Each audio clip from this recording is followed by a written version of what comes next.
Laman po ng mga balita ngayon, yung inilunsad ninyo, no, official nyo ngang nilunsad itong signature campaign, no, People's Initiative Signature Campaign para mangalap nga ng mga lagda na ihahain sa International Criminal Court. Bagamat detalyado na ito sa ating mga ulat sa balit sa pahayagan, kaya mabuti pong manggaling na po sa inyo. Ano po itong inilunsad ninyong signature campaign, Senator? Unang-una po, Ali, no, Pat P, para sa ating mga kababayan, tagapakinig, tagapanood. Proseso po ito. Siyempre po, iba-iba ang pananaw kung magtutuon tayo dun sa legal.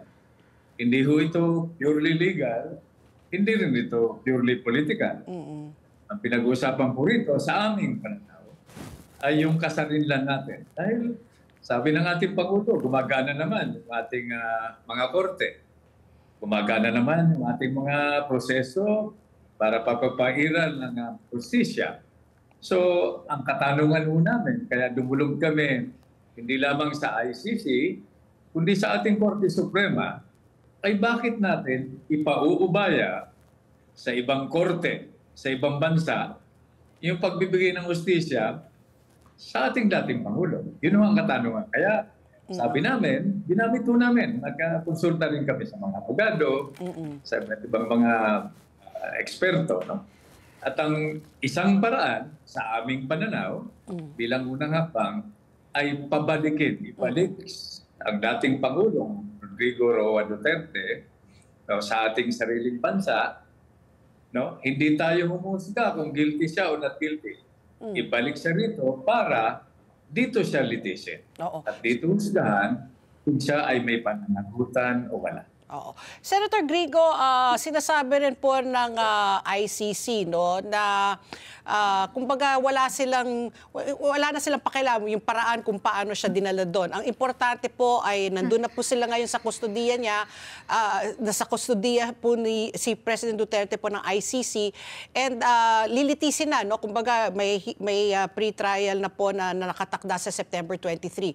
My question being is, isn't this an exercise on futility? Dahil po, kup-kup na po nasa dahig na nga po ito ba ay kung sakali po kayo po ay makakuha po ng marami pong signatura, will that even affect or make a dent? Will that even be enough reason for ICC to send him back?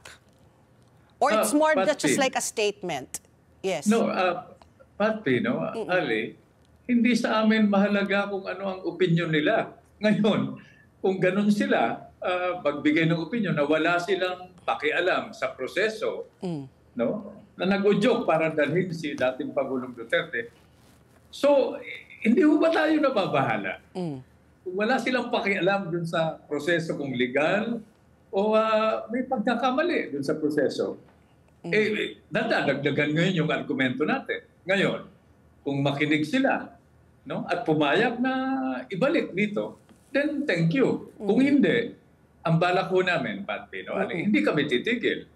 Dahil hindi ho importante sa amin kung anong resulta, ano, kailangan maibigay sa ating global at national audience, hindi lamang mga Pilipino sa buong mundo, no, na may pagkakamali sa proseso. May paglabag sa mga universal tanggap ng buong mundo.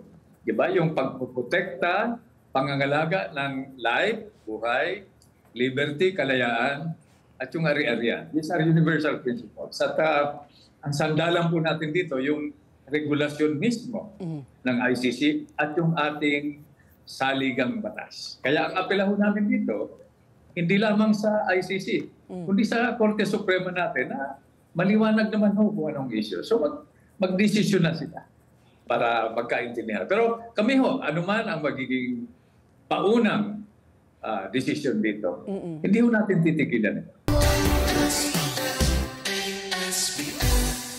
Let's get together, Sunnet 25,